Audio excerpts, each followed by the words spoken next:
At the height of a glittering palace ball, a grieving prince, long bound to the memory of his lost bride, catches sight of a young maid stepping into the light, draped in the very gown his fiancée had worn on the night before her death. The music fades, the crowd blurs, and a forbidden pull takes hold. Is she an intruder in sacred memory, or the unexpected key to breaking its hold on his heart? The winter night over Paris shimmered with a clarity that made every gaslight gleam sharper, every shadow seem deeper. Across the Seine, the palace of the Tuileries blazed with illumination, its tall windows aglow like rows of molten gold. Frost clung to the gardens outside, catching the moonlight in a pale silver dusting. The air was sharp enough to sting the lungs, but inside, warmth reigned, a warmth woven from candlelight, silk, and the scent of too many flowers packed into a single breath. The imperial ballroom swelled with sound, the rich, swelling currents of a waltz, the drone of conversation, the intermittent flare of laughter. Chandeliers hung heavy with crystal, scattering light across the satin of gowns and the polished braid on military uniforms. The air held a heady mix of perfume, beeswax polish, and the faint metallic tang of winter carried in on guests' cloaks.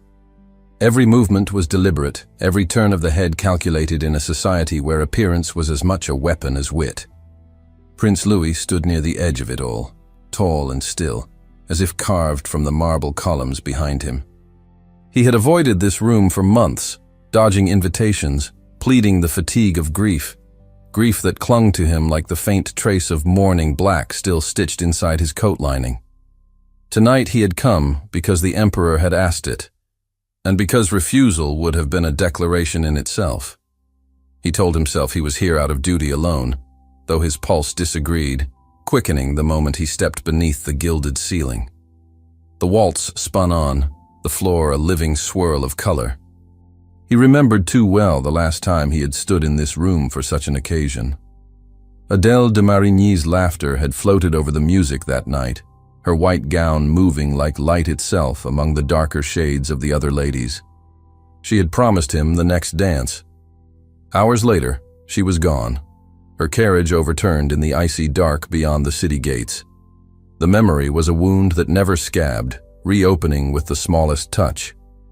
Tonight, Louis scanned the crowd with a soldier's dispassion, noting the alliances and rivalries written in glances and seating arrangements. His gaze slid past jeweled hair, glittering fans, and the shimmer of imported silks, until something struck him still. A figure emerged from the narrow service entrance at the far end of the room. She did not belong among the silk-clad wives of ministers or the pale-necked daughters of dukes. Her gown was white, pure, unbroken white, not the fashionable creams or ivories of the season. The candlelight caught the sheen of silk so familiar that the breath caught in his chest. He knew every line of that dress, the way the bodice curved, the fall of the skirt, the lace that edged the sleeves like frost over glass. It was Adèle's gown. His vision contracted, the music dimming to a distant throb. It was impossible. The gown had been put away after her death, locked away. And yet here it was, fitted to a new frame. The woman wearing it moved with the unself-conscious grace of someone accustomed to going unnoticed, weaving through the edges of the ballroom with measured steps. Her hair was dark, simply arranged, her only adornment the gloves that covered her hands. There was no jewelry to catch the light, no sign of the wealth that should accompany such a gown. The skirt brushed over the parquet floor with the same whispering sound he remembered from the night Adèle had worn it, and the sound seemed to cut through him. She lifted her head. Across the space between them, crowded as it was with bodies and light and movement, her gaze met his. She did not startle or look away immediately. Instead, she froze, as though caught in a moment she had not expected, her chin tilting in a quiet acknowledgement that was not deference but something else. Measured, assessing. The ballroom moved around them, the bright colors of uniforms and gowns sliding between their locked gazes. Louis felt a rush of questions, sharp as if they had been fired from a pistol. Who was she? How had she come by the gown? Why did she not look away? Someone brushed past him, murmuring a greeting. He gave a brief nod without turning, unwilling to break the thread between himself and the stranger. She stepped further into the room, her skirts gliding over the floor as though the music belonged to her alone. The distance between them was too great for him to reach her without wading through the court's glittering sea, and for a moment he hesitated. The image of Adele in that gown was so strong he almost feared his own approach would shatter it. Yet he could not stand still. He shifted forward a step, then another.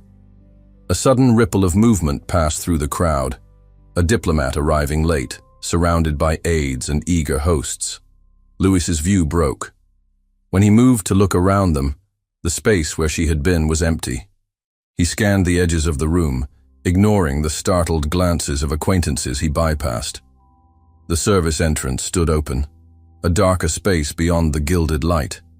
His heartbeat climbed, pushing urgency into his veins. Before he could cross the room, the Empress herself appeared at his side, her hand light upon his arm as she drew him toward a cluster of dignitaries. The Emperor's Minister of Foreign Affairs was among them, and courtesy demanded Louis's attention. His words were practiced, his smile controlled, but every sense was fixed on the far corner of the ballroom, where the white gown had vanished. Somewhere beyond the archway in the dimmer salons, she was walking away from him, each step taking her deeper into shadow. The Empress's voice was a soft murmur at his side, guiding him toward the expectant ring of dignitaries. Louis bowed and exchanged the requisite pleasantries, his responses smooth from habit, though each word felt as if spoken from a distance. He heard the Minister of Foreign Affairs remark on the success of the evening, the favorable impression it would leave on the visiting envoys. Louis inclined his head in agreement, even as the image of the white gown flared in his mind. Each remembered detail sharper than the one before. The scent of jasmine returned to him, unwelcome and unbidden.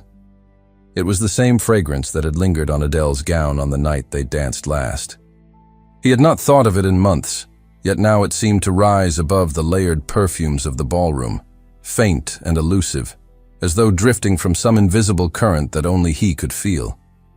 The circle shifted, drawing him toward the hearth, and a new waltz began, quicker, more playful. The music jarred him.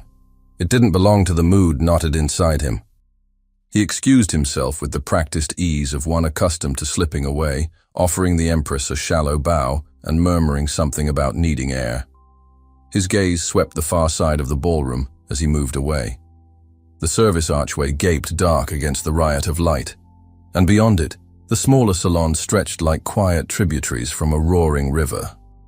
He stepped through, and the shift was immediate. The music and laughter dimmed, replaced by the muted clink of crystal, the softer timbre of private conversation. The carpet muffled his steps.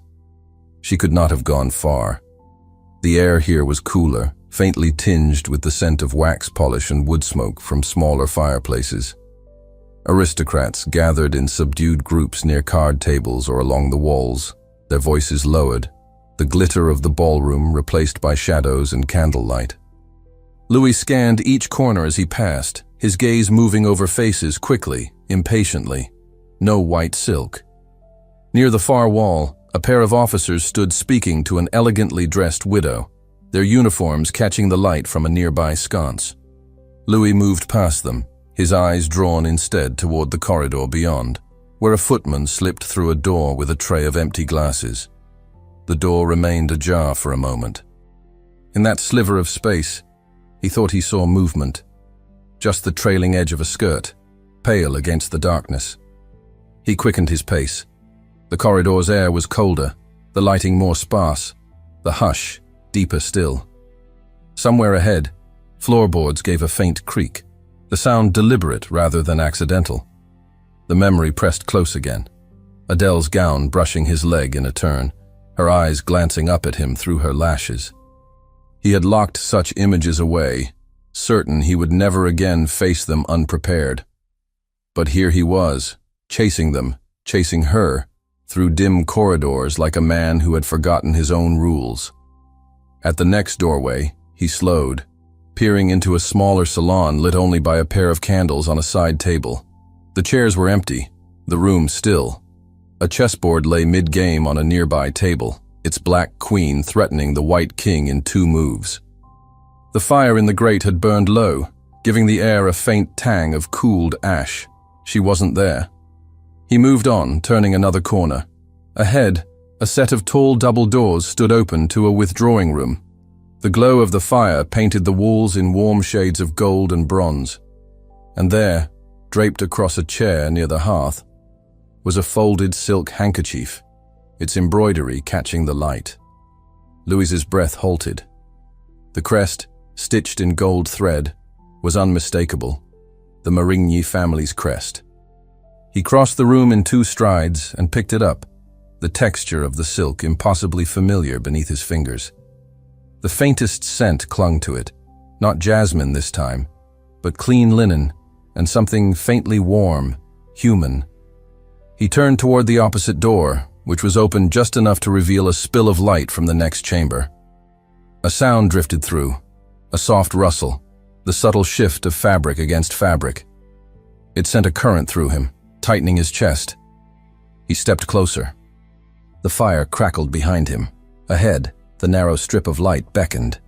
He reached the door, pausing only long enough to hear the faint hitch of breath from the other side. Then his hand touched the polished brass handle. The rustle stopped. The brass handle was cool beneath his palm, the smoothness worn by years of hands far less hesitant than his. He eased the door open, letting the gap widen by degrees, revealing the spill of lamplight on the polished floor of the adjoining chamber. The air beyond carried a different warmth, less the dry heat of the withdrawing room's fire and more the faintly scented breath of a recently vacated space. He stepped inside, his boots making scarcely a sound on the carpet.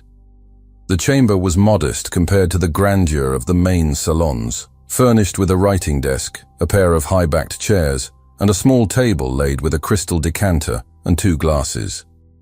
The curtains were drawn halfway over the tall windows, their heavy damask folds stirring ever so slightly, as if disturbed a heartbeat ago. A soft movement to his left made him turn sharply. Not the girl, but an older maid, her figure half in shadow, her hair pulled severely back beneath a lace cap. She froze when she saw him, then dipped into a quick curtsy, her eyes dropping to the floor.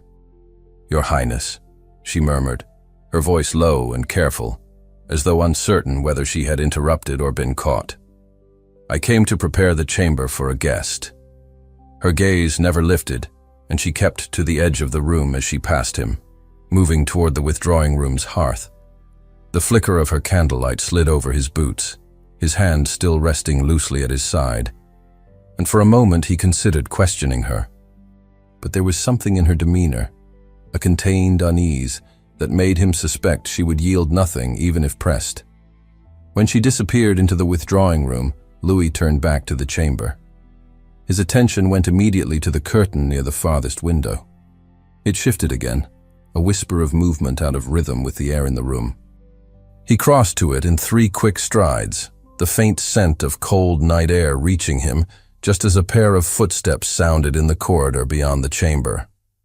These steps were heavier, deliberate, accompanied by the low murmur of male voices. Louis's head turned toward the sound. Recognition struck. One of them was the Minister of War.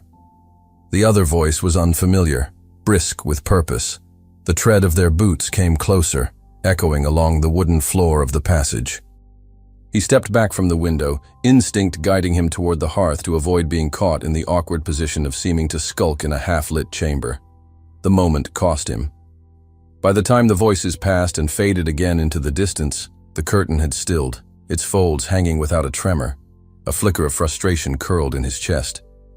He moved back toward the window and swept the curtain aside in one motion, but the glass revealed only his own reflection framed in the dark, the lamplight at his back making the night beyond seem impenetrable. Still, the air was faintly cooler here, carrying with it the suggestion that the latch had been opened recently. He touched it, finding the metal chillier than the rest of the room. Someone had stood here. Someone wearing white silk. The urge to follow was sharp, a physical pull, as if the gown itself were tugging at him through the folds of memory and frost-edged reality. He glanced once toward the withdrawing room where the older maid's candlelight flickered, then back to the quiet pane of glass. Without allowing himself another moment of hesitation, he released the latch. The latch lifted with a muted click, and a thin breath of winter swept into the chamber, stealing across the back of his neck. Louis pushed the window open just far enough to step through. The cold met him like a wall, sharp and clean, carrying the faint scent of frost on stone. Outside, the terrace stretched pale under the moon, the balustrade casting dark, regular shadows across the frost-laced paving. The music from the ballroom was faint here, dulled by walls and distance, reduced to a ghost of melody that rose and fell with the wind. He paused for the space of a single breath, scanning the terrace. Empty. The gardens beyond lay in perfect order, their gravel paths like ribbons of pale silver under the moonlight, their hedges edged with ice. The silence was so complete, he could hear the soft tick of melting frost dripping from the balustrade. Then, a sound. A distant, steady crunch of footsteps on gravel. His eyes found the movement along the central path below. A figure in white moved swiftly, the skirts lifting slightly to avoid the icy ground. Even from here, he recognized the sway of the silk, the gleam of the fabric catching in the moonlight as she passed through a patch of open ground. Louis descended the terrace steps, his boots striking the stone in a rhythm that felt louder than it was. The cold sliced through the layers of his coat, biting at his hands where his gloves had been hastily pulled on earlier in the evening. He reached the lower path, the frost crunching beneath him as he followed her. The garden's geometry guided him. Symmetrical alleys leading toward a central fountain, the basins frozen into stillness. The white gown was always just ahead, close enough to keep in sight but never near enough to call out without shattering the fragile sense of pursuit. His breath came in measured clouds, each one vanishing into the still air. She glanced over her shoulder. The movement was fleeting, but the moonlight caught her face in that instant. He saw the outline of delicate features, the brief widening of her eyes, surprise mingled with something like apprehension, and then she turned away, quickening her pace.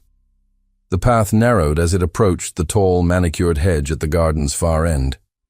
Beyond it lay the wrought-iron gate that opened to the lane outside the palace grounds. He could hear the faint groan of the hinges as she pushed it. "Wait!" The word left him before he could stop it, low and urgent. She did not pause. Louis reached the gate as it swung shut. The iron was cold under his hand, the intricate scrollwork rough against his palm. Through the bars, he saw her figure already moving down the lane, her skirts skimming the frost-darkened stones. He shoved the gate, but it resisted, secured by the heavy latch on the other side. His fingers curled tightly around the metal, the cold biting deeper until it stung. Beyond, she passed under the shadow of a bare-branched tree and was swallowed by the deeper dark of the street beyond the gardens. Louis's hand tightened on the frozen bars, the iron burning against his skin. The lane beyond was silent, except for the fading hush of her skirts brushing against the stones. He stepped back, scanning the hedge for another way through, but the garden's precision offered no such weakness. He would have to double back. Turning sharply, he retraced his path toward the palace's rear service wing. The gravel crackled under his boots, each step carrying him farther from the moonlit stillness and closer to the muted clamor of the palace's working heart. Lanterns glowed in the carriage court ahead, casting uneven light over the cobblestones. The smell of horses was stronger here, warm leather, hay, and the faint sourness of sweat beneath winter's cold. Footmen moved quickly between stables and coaches, some leading steaming horses, others hauling wrapped bundles to waiting carriages. The sound of hoofbeats struck against the stone archways, mingling with the clatter of wheels. Louis scanned the yard, his gaze sliding past the ornate conveyances of the nobility to the more modest carriages at the far end. There, by the shadowed archway that opened to the lane, she emerged. Her white gown was mostly hidden beneath a dark shawl, but the glint of silk still caught the light with each hurried step. Her head was lowered, her movements deliberate but urgent. The driver of the carriage she approached shifted in his seat, glancing about as though ill at ease. The plain, unmarked panels of the coach gave away nothing, yet its very modesty made it conspicuous here, surrounded by the lacquered polish of aristocratic vehicles. Louis moved forward, his strides long and certain. He felt the space between them narrowing until a sharp noise cracked through the night. A horse in the nearest stable reared suddenly, hooves striking the stall door with a resonant thud. Grooms shouted, their boots skidding over the damp stones as they rushed to calm the animal. The commotion flared, drawing the attention of the footman, who surged toward the noise. The air filled with the scent of stirred hay and the hot, frantic breath of the animal. For the briefest moment, Louis's line of sight was broken. When the way cleared, she was at the carriage door, one gloved hand on the handle. The shawl shifted, and a gleam of white silk slipped free in the lantern light. The door shut, muffling her from view. The driver snapped the reins, the horses stepping forward at a brisk pace. Their wheels rolled with a soft, final sound across the cobblestones, carrying her toward the shadowed road. Louis started after them, the echo of the retreating carriage wheels striking a taut chord in his chest, urging him to follow before the darkness closed entirely around her. Louis strode toward the smaller gate at the rear of the carriage court, his breath tightening with each step. The sound of the departing wheels grew fainter, mingling with the dull rhythm of his own pulse in his ears. He passed under the archway, emerging into the narrow service street where the air was colder, thinner, the lamplight weaker. His own carriage waited near the wall, the coachman startled upright at his sudden arrival. "Follow that coach," Louis said, his voice low but edged with command. The driver's eyes flicked toward the lane just in time to see the modest carriage turn the corner. The whip cracked, and their horses surged forward. The wheels jolted over uneven stones as they gave chase, the narrow street funneling the sound of pursuit into a hollow roar. The air carried the smell of smoke from distant chimneys, mingled with the sharper scent of frost still clinging to the road. The white-shawled figure inside the other carriage never looked back, at least not where he could see. Yet her presence ahead was as tangible as if a silken thread connected them. They passed rows of shuttered houses, their windows black against the pale wash of moonlight. The noise of the city beyond the palace quarter was muted here, replaced by the steady beat of hooves and the metallic creak of harness fittings. Louis leaned slightly forward in his seat, the forward thrust of the carriage giving him the illusion of reaching for her. The chase slowed when the coach ahead veered toward a quieter lane, where frost lay undisturbed on the cobblestones. The houses here were smaller, their facades worn, their shutters in need of fresh paint. The modest carriage rolled to a stop before a small mews house tucked behind an unlit row. Its driver glanced once down the street before climbing down to open the door. She emerged quickly. The shawl clung close around her shoulders, but the gleam of the white gowned skirt was visible at the hem, dulled now by the night's damp. Her head tilted briefly toward the corner, as if listening, before she crossed the short distance to the door. Louis descended from his carriage without waiting for it to halt completely. The cold hit him full in the face, but he hardly felt it. The sound of her key turning in the lock carried in the stillness. Before he could reach her, the door swung open again. A tall man filled the threshold, his stance firm, his expression instantly hardening at the sight of Louis. The man's presence was not one of formality, but of intent. His body angled as if to block the entrance completely. Louis stopped, the silence between them sharper than the winter air. The man in the doorway did not move aside. His shoulders were broad enough to block the narrow frame entirely, his hand resting lightly against the edge of the door, as though it could be shut at any moment. His eyes, dark in the poor light, assessed Louis with a wariness that suggested neither deference nor intimidation. Louis held his ground, the frost-whitened stones beneath his boots faintly slick. The street behind him was silent, save for the slow snort of his waiting horses. The thin glow of a nearby lamp cast a pale arc across the man's face, catching the tense line of his jaw. Without speaking, the man stepped back a fraction. Not enough to be an invitation, but enough to leave the choice in Louis's hands. The air inside was warmer, faintly scented with wood smoke and the lingering trace of damp wool. Louis crossed the threshold. The door closed behind him with a muted click, shutting out the cold and the open street. The small front room was plain, but neat. A low fire in the hearth, 2 worn chairs, a narrow table near the wall. On a peg beside the fire hung the gown. Even dulled by the night's frost, the silk still caught the light with a ghostly sheen. The lace at the cuffs was yellowed by age, its threads delicate as breath. For a moment, Louis couldn't take his eyes from it, the memory it summoned pulling with almost physical force. A quiet movement drew his attention to the chair nearest the hearth. She sat there, the shawl still wrapped close, her hands folded loosely in her lap. Her chin was slightly lowered, though her gaze lifted to meet his without faltering.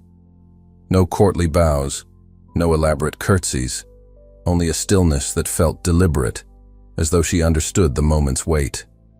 The man remained near the door, silent but watchful. Louis's voice was low. That gown belonged to Adèle de Marigny. Her fingers tightened fractionally on the shawl, but her answer was steady. It belonged to my mother before it belonged to her. She served in Mademoiselle de Marigny's household, years before the engagement. The gown was given to her in gratitude. I altered it to fit me. I had nothing else to wear tonight. The words were plain, without embellishment, but each one seemed to strip away a layer of the puzzle. She spoke without apology, yet there was no defiance in her tone, only a calm certainty, as if she had weighed the truth before offering it. Louis's gaze drifted again to the gown, the faint gleam of the silk stirring something complex in his chest. Grief, yes, but not grief alone. The sight of it on her had not simply wounded him, it had unsettled him, demanding a reckoning he had not sought. She did not look away. The firelight caught in her eyes, revealing a depth that was neither pleading nor guarded, but something in between, a quiet readiness for whatever judgment might come. When Louis left the Mews house, the image of her sitting by the fire remained with him, sharper than the winter air waiting outside. The cold closed around him the instant the door latched at his back, a blade of night air sliding beneath his collar and along the nape of his neck. The Mews was quiet, too quiet after the intimate warmth of the room inside. Its narrow lane stretched in a seam of pale frost between the backs of dim townhouses. His carriage waited where he'd left it, horses steaming gently, the coachman watching him with polite, expectant stillness. Louis drew a breath that scratched at his throat and didn't ease the tightness across his chest. The image of the gown on its peg by the hearth would not release him. That silk hung like a memory made visible. And she, sitting beside it, composed and candlelit, had looked at him as if the space between their stations did not exist, as though the single volatile question of the evening contained both of them in its clasp. He had gone in expecting outrage. He had found steadiness instead, and that unsettled him more than any impropriety. Behind him, the latch lifted. He turned back as the door opened a hand's breadth and the tall man stepped out.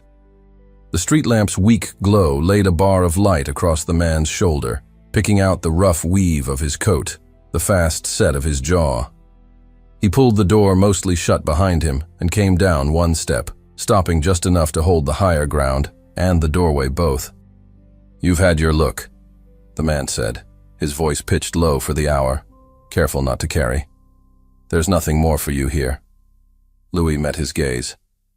"There is exactly one thing more for me here." A muscle worked in the man's cheek. His hand shifted against the door, as if feeling for a bolt that wasn't there. "You have a palace full of things, Highness. Leave this one." "It is not a thing I'm asking to leave." The words came quieter than he expected, and truer. He was conscious of the stillness of the lane, of the sound of his own breath, of the faint tick of cooling iron from his carriage lamps. Her name. She owes you nothing, the man said. Not courtesy, not answer, not the risk of being seen by anyone who might use it against her. He took one step down, equalizing their height. You know that much about how courts work. Louis thought of the ballroom, 1,000 eyes, 1,000 tongues, and of the speed with which a rumor traveled in that glittering echo chamber. He let out a breath. I know too well. Then leave it, the man said. Leave her. Not without speaking to her. Not after... He cut himself off, because to finish that sentence would be to say the name he had kept like a relic in his chest, and because the night didn't deserve to hear it. He changed direction. Not after she wore that gown into the lion's heart and made it through. The man's eyes narrowed, the first flicker of something like unwilling respect crossing his face and gone. She made it through because no one saw her as anything worth seeing. Someone did, Louis said softly. Someone she did not expect. The wind eased along the narrow lane, stirring a tuft of straw near the step, and carrying with it the faint ghost of wood smoke from a neighbor's chimney. The horses stamped once, then settled, their tack making small creaks in the silence. The man's voice shifted, not softer, but less sharp. You'll make trouble by staying, for her, for yourself, if that matters to you. It won't be a story that dies in a day. I'm not concerned with a day, Louis replied. He glanced past the man's shoulder at the dark slice of the door's edge, the warm line of light under it.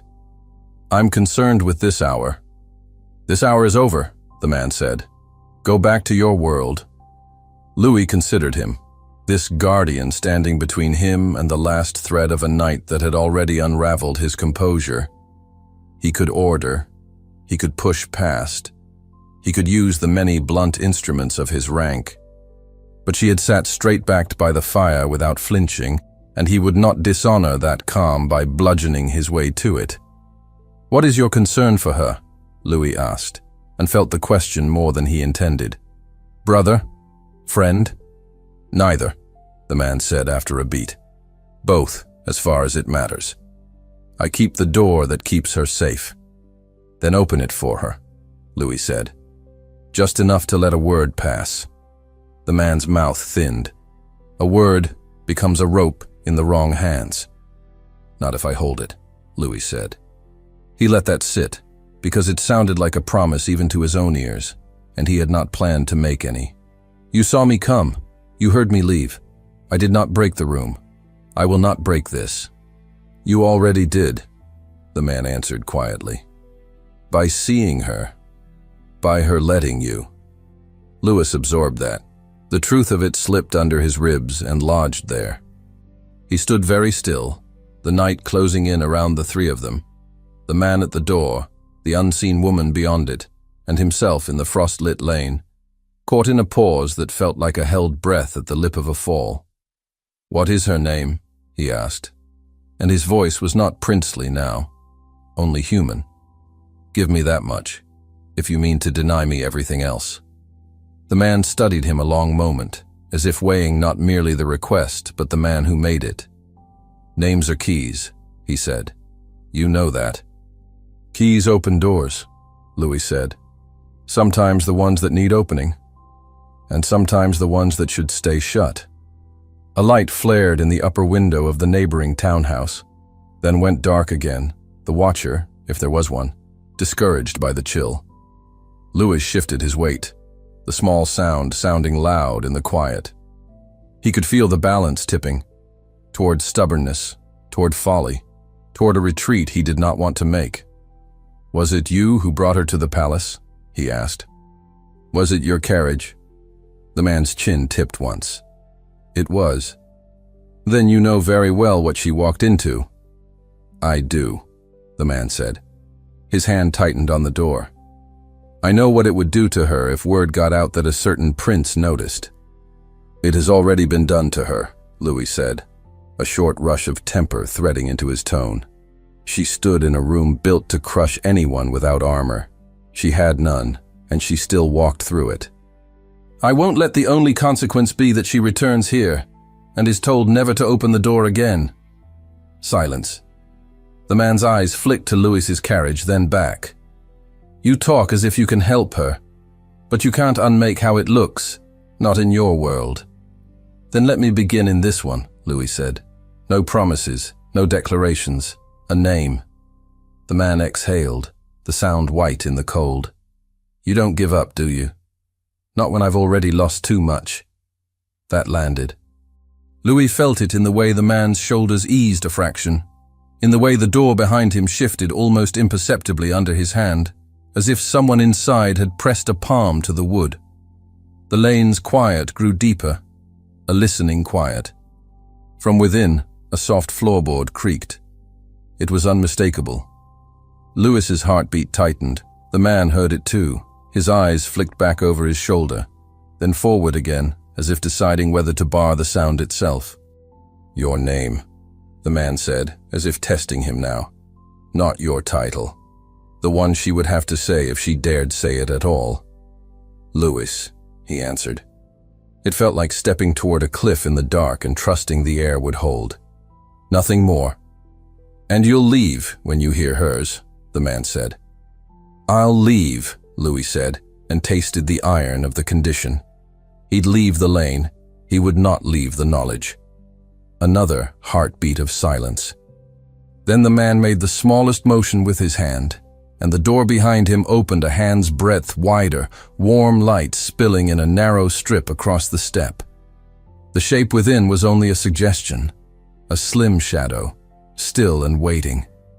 Louis's breath shortened without his permission. He kept his eyes on the doorway, careful not to lunge toward it with his need. The man angled himself just enough to block the view of her face and turned his head slightly, speaking without looking back. If you want to say it, he said into the warm dim, say it now. A beat. The quiet throbbed with the nearness of her. Then, clear as a bell struck once, a voice from the shadowed room said, Camille, and the door began, very slowly, to close. Louis stood in the lane long after the door had closed, the single word lingering in the air as tangibly as frost. Camille. It fit her, unadorned yet deliberate, shaped with a quiet elegance that resisted embellishment. He repeated it in his mind, not aloud, as if speaking it might diminish it. The horses shifted behind him, their harnesses giving a muted creak. The coachman leaned slightly to catch his eye, awaiting the silent signal to depart. Louis turned at last and crossed the cobbled stretch to the waiting carriage, the rhythm of his steps slow, as though his body resisted leaving the place where the name had been spoken. Inside, the carriage was dim, the interior still holding the faint warmth from his earlier pursuit. He settled into the seat, feeling the cushions yield under his weight. The door closed with a muted thud, and the wheels began their slow roll over the uneven stones. He kept his gaze on the narrow lane until it vanished behind them, the memory of that strip of light beneath the door persisting even after the darkness swallowed it. He thought of her voice, steady, neither hurried nor hesitant, and the way it had cut through the guarded exchanges with the man at the door. That single word had carried more intent than the entire evening's worth of courtly conversation. As they passed back into the broader streets of the palace quarter, the gas lamps spread their amber glow over the snow-rimmed curbs and the facades of shuttered houses. The city was quiet now, settled into its winter night. Louis sat back, his gloved hands resting loosely on his knees, the tension in his shoulders easing into something quieter, more measured. Camille. The name was an anchor in his mind, keeping him from drifting back into the ballroom's empty glitter or the hollow corridors where memory had stalked him all evening. There was no need to decide what it meant yet, no obligation to name the pull it had on him. It was enough, for now, that it existed, that she existed, not as a figure in a gown from the past, but as herself. The palace loomed ahead, its familiar silhouette softened by the night. As the carriage passed through the gates, the sounds of the city fell away entirely. The cobblestones in the courtyard gleamed with thin ice, catching the light from the great windows above. A footman opened the carriage door, and the breath of warm air from inside reached him like a faint promise. He stepped down, the hem of his coat brushing the frost. The hour was late enough that the grand halls were nearly empty, the last of the guests long departed. His boots echoed against the marble floors as he crossed the entrance, the sound filling the space like a solitary drumbeat. In his chambers, the fire had been banked low, the air perfumed faintly with the scent of the cedar logs. He removed his coat and gloves slowly, setting them aside as though by unhurried movements he could lengthen the thread of the evening. He did not want to lose the immediacy of it, the feeling of her voice still close to his ear. He poured a measure of brandy into a glass and stood before the fire, watching the amber liquid catch the light. The heat from the hearth crept into his hands and along his wrists, loosening the last of the cold from his bones. He drank, the slow burn a counterpoint to the sharper memory of the wind in the lane. When at last he lay down, the quiet was deep, unbroken by the shifting of servants or the muted steps of guards outside.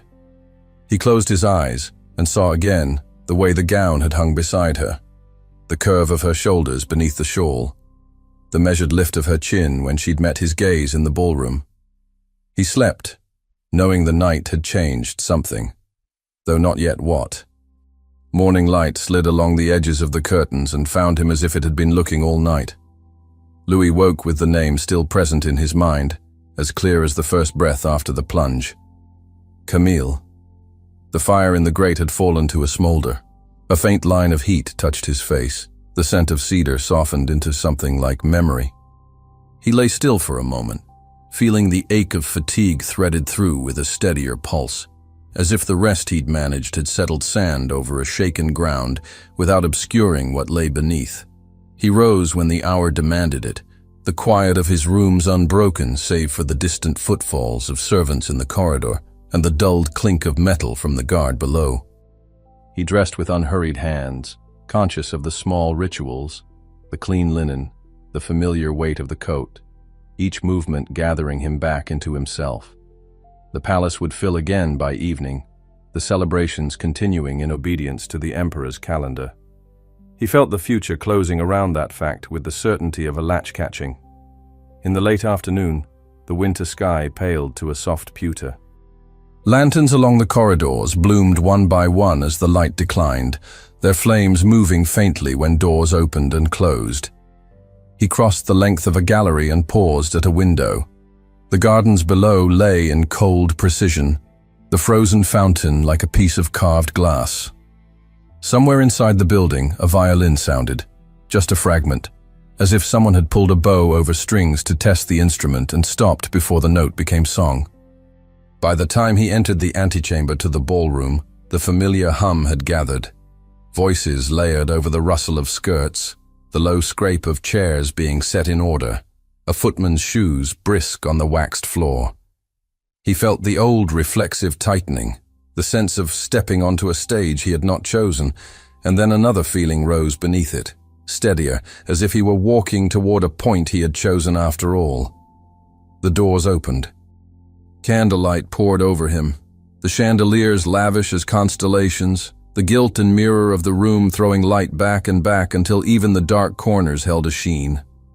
Guests arranged themselves in graceful eddies, the ladies' gowns a muted winter garden of gray-blue, plum, and pale gold. Music hovered, strings in a gentle murmur as the orchestra tuned. He didn't look for anyone else. He looked for her. She was there, at the periphery where the servants moved like careful shadows among the guests. No white silk tonight, only the modest uniform of her place, the plain lines disguising nothing and diminishing nothing. She carried a tray of glasses with steady hands, the curve of the glass a small constellation moving at the edge of the greater brightness. Her hair was neatly arranged. The light found a strand and set it aglow for an instant before she passed beyond it. She sensed him even before she lifted her eyes. He felt it, that minute alteration in the air between two people who have become aware of each other in a room that belongs to everyone else. Then her gaze rose and met his. There was no startle in it, no flight. Just recognition, and something he read as courage. Not the loud kind that draws notice, but the quiet kind that does not waver. He crossed to her with the only certainty he had needed all day.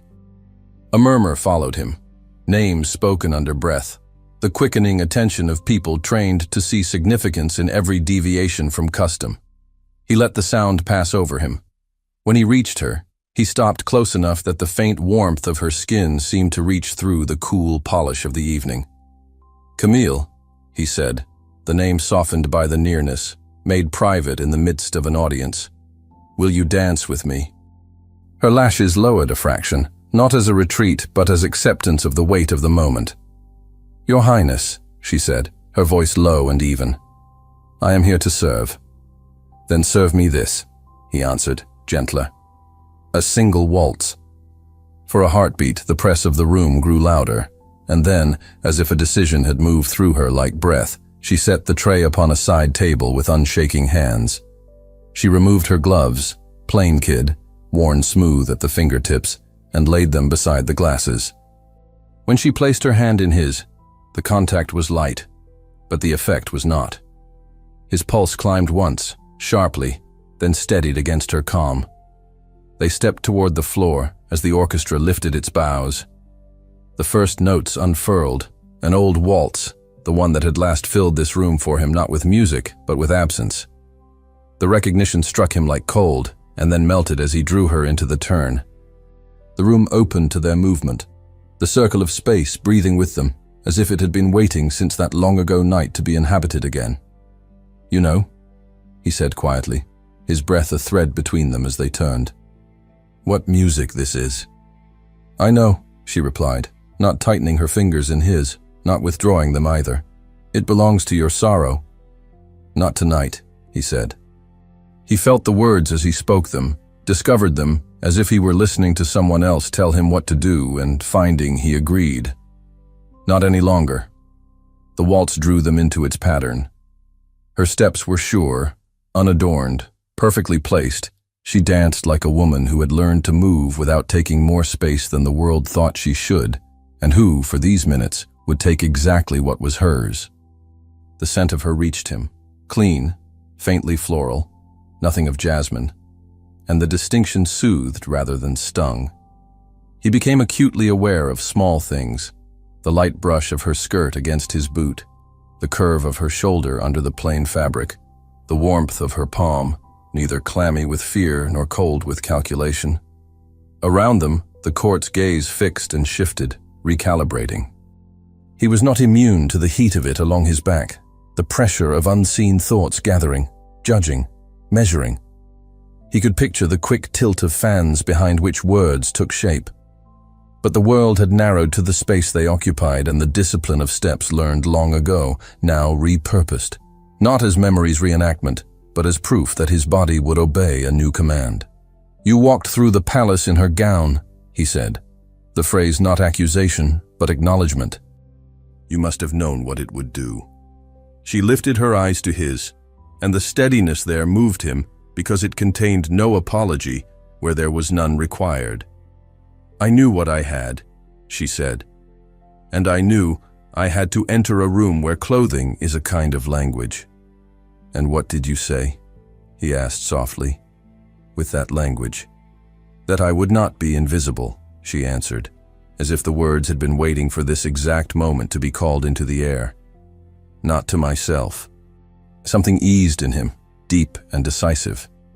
He had not known he was braced for the answer until he felt the release, like a last knot pulled free.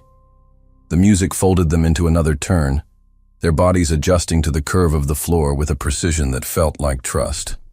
A figure brushed near, someone of consequence he knew by the prickle of attention it stirred in the crowd, but did not cut across their path. The orchestra moved into the waltz's middle movement, the strings swelling into richer harmony.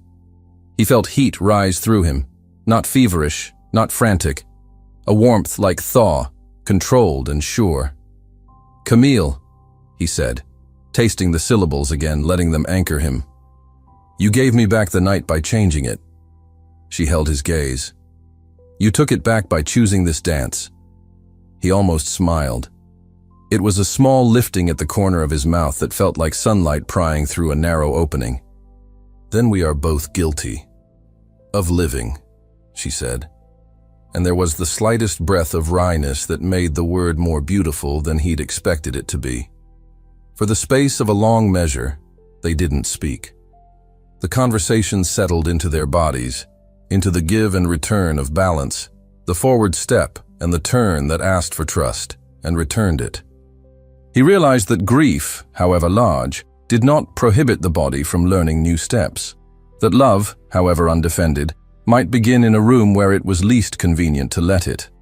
The last phrases approached, the music gathering itself for the cadence. He felt the room tighten as if anticipating an ending that would tell them how to interpret all that had come before. He did not look away from her to check. He leaned, instead, into the refinement of the closing turn and into the breath that lifted and fell in her chest, matching his. When the final chord sounded, they came to stillness, almost without weight. The world rushed back with a soft roar, applause like rain on a garden, whispers chasing their tails along the walls. He did not release her hand. She did not attempt to withdraw it. "Thank you," he said, and the words, simple as they were, felt like a vow to the present, not an epitaph to the past. She inclined her head, and for the first time that night, he saw a hint of color rise along her cheekbones, a flush not of shame, but of feeling honestly met. "You're welcome," she said. It was nothing. It was everything. He lifted her hand and set it carefully against his arm, escorting her to the edge of the floor, where the world might claim her again, and where it might attempt, foolishly, to claim him. The court would do what it always did: observe, assume, repeat. He let it. The choice had already been made in the only place it mattered. At the margin of the room, he paused with her, letting the sweep of the ballroom curve past like a river, letting the moment hold. "Tonight," he said very low, "I remember without breaking." She looked up at him with a quiet that was not submission and not defiance. "Tonight," she answered, "you're not alone in it." He felt it then, the astonishing mercy of being met halfway on a bridge he hadn't known how to build. His hand tightened slightly, where her fingers rested on his arm, a pressure she returned. The orchestra began a new piece, the downbeat crisp, a different rhythm altogether. He drew a breath that filled him fully and did not ache. In the mirror across the room, a shimmer of their reflection trembled for an instant and steadied, two figures not ghosted by anyone else's outline. Under the blaze of the chandeliers, with the city winter cold beyond the walls and the world insistent at their backs, he leaned close enough that only she could hear and said the one true thing that had formed in him since he'd heard her name in the cold. "Stay." And when she nodded, the night turned from a wound into a beginning. Thank you so much for listening to this story all the way to the end. We hope it moved you as much as it moved us while telling it.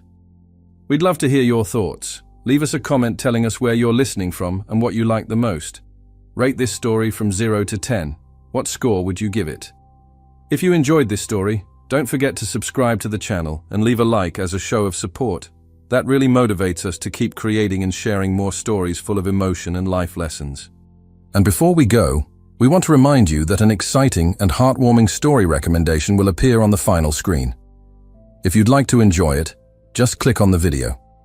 Thank you once again for being here, and we'll see you in the next story.